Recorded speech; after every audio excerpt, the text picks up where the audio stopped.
कैसी है लाल सलाम मूवी? क्या हिंदू मुस्लिम पर बनी फिल्म है या एक्शन मूवी जिसके लिए रजनीकांत सर जाने जाते हैं, या फ्लॉप हो गई है लाल सलाम? आज पूरा जवाब मूवी लवर्स को मूवी वाला देगा। सब लोग कुछ कह रहे हैं, कई मूवी लवर्स कुछ कह रहे हैं। उनका मानना भी गलत नहीं हो सकता, ना ही उन्हें मैं गलत कह रहा हूँ, लेकिन लाल सलाम पे मेरी राय थोड़ी अलग है। मैं बताऊंगा आपको। अभी पहले मूवी की कहानी जान लेते हैं। एक कहानी बताता है कि धार्मिक असहिष्णुता और नफरत क्रिकेट के मैदान में कैसे प्रवेश करती है। तो आप थोड़ा गुमराह हो सकते हैं। हाँ, क्रिकेट के मैदान पर कुछ दृश्य सेट हैं।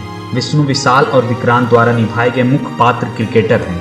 और हाँ, फिल्म खेलों में धार्मिक भेदभाव या अलगाव के खिलाफ आवाज उठाने से नहीं चूकती। हालांकि क्रिकेट लाल सलाम का सबसे नगण्य पहलू है और वास्तव में खेल से संबंधित कुछ भी कहानी को आगे नहीं बढ़ाता है। ऐश्वर्या रजनीकांत की फिल्म एक संपूर्ण सामाजिक ड्रामा है जो ये प्रदर्शित करने का प्रयास करती है कि कैसे कुछ लोगों की राजनीति दो समुदायों के बीच दरार पैदा कर सकती है, जिससे पूरी तरह से निराशा और कभी न खत्म होने वाली सामाजिक अशांति पैदा हो सकती है। विष्णु रंगासामी की कहानी एक पेचीदा विषय पर एक सहानुभूतिपूर्ण नवीन दृष्टि डालने का प्रबल इच्छा के साथ लिखी गई है। उदाहरण के लिए मुरादाबाद के काल्पनिक शहर में, जहां मुस्लिम और हिंदू सद्भाव से रहते हैं, ऐसे कारण जिनका धर्म से कोई लेना देना नहीं बल्कि अहंकार और व्यक्तिगत प्रतिशोध से अधिक लेना देना है, धार्मिक अशांति पैदा करते हैं। जो कुछ भी घटित होता है उसके पीछे का सूत्रधार एक राजनेता का दामाद है जो राजनीतिक लाभ के लिए हिंदुओं को मुसलमान के खिलाफ करने के लिए दो युवकों और स्थानीय क्रिकेटरों, थोड़ा नाम क्योंकि साउथ का है तो बोलने में भाई थोड़ा नहीं हो पाएगा सही से, लेकिन आप समझ लेना, थिरुनावुकुरासु विष्णु विशाल और शमसुद्दीन विक्रांत के बीच व्यक्तिगत दुश्मनी का उपयोग करता है। इन पात्रों में से अधिक संवेदनशील थिरु को कहानी का आगे बढ़ाने के उपकरण के रूप में उपयोग करना स्वाभाविक रूप से बहुत सारा नाटक लगता है।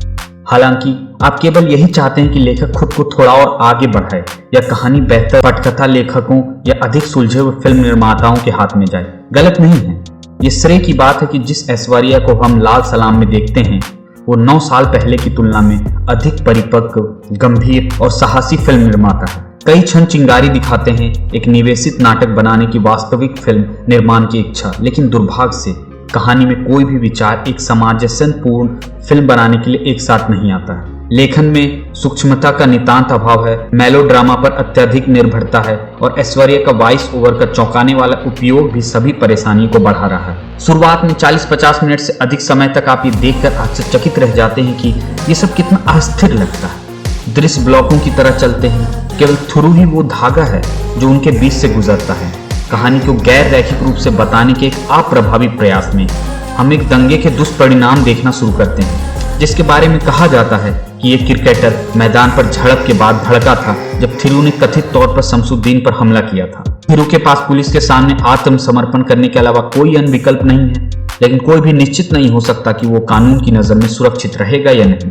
जैसा कि हमें बताया गया है कि मोहिउद्दीन भाई रजनीकांत शमसुद्दीन के पिता और व्यवसाय के गुर्गे हैं। मुंबई के टाइकून उनके ऊपर गिद्ध की तरह मंडरा रहे हैं। 6 महीने जेल में रहने के बाद थिरु रिहा हो गया और उसे एहसास हुआ कि उसका जीवन अब हमेशा के लिए बदल गया है। यहाँ तक कि उसकी अपनी माँ और साथ ही शहरवासी भी उसके कार्यों के लिए डांट रहे थे। जिस तरह आप ये देखने के लिए उत्सुकता से इंतजार करते हैं कि वास्तव में क्या हुआ था, हमें थिरु और उसकी महिला प्रेम नंदिनी के बीच एक अनावश्यक रोमांस सब प्लॉट मिलता है जो कहानी में बात के बिंदु पर कुछ होने का कारण बनने के अलावा और कुछ नहीं करता है।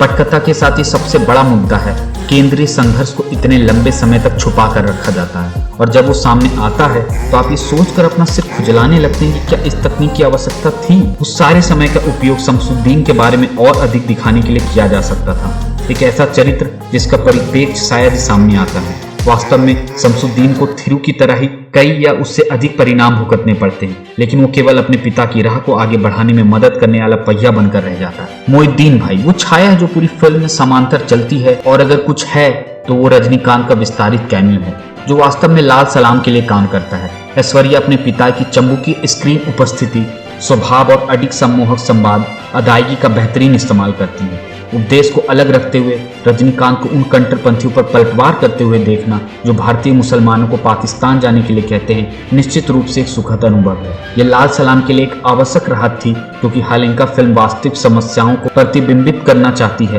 लेकिन जिस दुनिया में ये घटित होती है वो इस बात के लिए तैयार की जाती है कि पटकथा लेखक कहानी को कैसे आगे बढ़ाना चाहते हैं, और इसलिए सब कुछ बेहद सुविधाजनक है। और ये याद रखना कि वो सारा प्रयास धार्मिक असहिष्णुता और सांप्रदायिकता की इतनी उथली जांच के लिए था, वास्तव में निराशजनक है। लाल सलाम एक ऐसी फिल्म है जिसके बारे में आप चाहते हैं कि ये आपको पसंद आए क्योंकि इसके इरादे कितने नेक हैं, लेकिन एक ऐसी फिल्म के लिए आपको बस इतना ही महसूस करना बाकी है जो आपको कुछ भी ताजा या कुछ भी नया देने की पर्याप्त कोशिश नहीं करता है। अंत में यही कहूंगा, रजनीकांत सर के रहते कोई फिल्म फ्लॉप हो ही नहीं सकती, मगर इस मूवी में उस तरह का एक्शन नहीं जिसके लिए रजनीकांत सर जाने जाते हैं, क्योंकि टॉपिक भी कहीं अलग है। तो मुझे लगता है कि ये हिंदू मुस्लिम सद्भावना पर बनी फिल्म है जिसे बखूबी तरह से अंजाम दिया है रजनीकांत सर ने। मेरी राय इस मूवी पर यही है कि ऐसी मूवीज, ऐसे टॉपिक पर मूवी बनाना आसान नहीं होता, क्योंकि थोड़ा भी इधर उधर हो गया तो न जाने क्या हो जाए। तो जो भी रही, रजनीकांत सर की कोशिश लाजवाब रही।